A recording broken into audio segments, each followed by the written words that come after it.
They have to explain. If you keep something like 1,000 kilometers, No, they are not trying to talk. okay. If you keep inside pipe, Yeah. then you should keep bypass with bypass. True. When you close valve, So this is a very simple, it's not bad.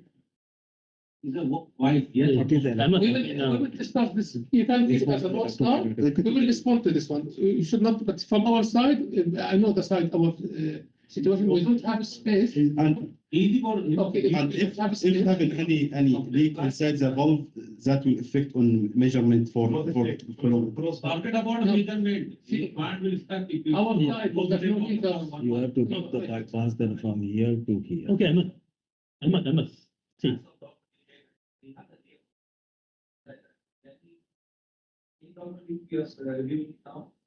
You submitted an HAZOP document first, with the PNIDs, no drawings. Layout is not there. The same drawings, we have a layout also. Layout is there. okay.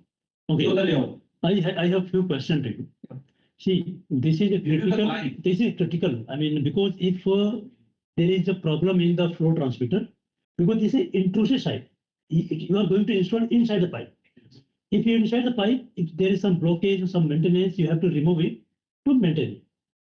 Question is, if it is on site, on the pipeline, I don't have any problem, because there is some maintenance you can remove and your plant is not affected. But no question what they're saying is correct, because your transmitter is inside the pipeline. But it is a Right. big pipe. And it's It is a big pipe.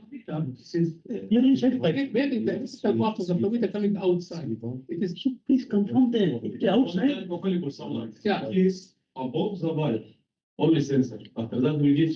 okay, I will have something. Let us to keep this point open because we have to go back to E and H. Okay, because they have special type for the flow meter for the long life and this will be external. So they are referring to the old flow meters, old design.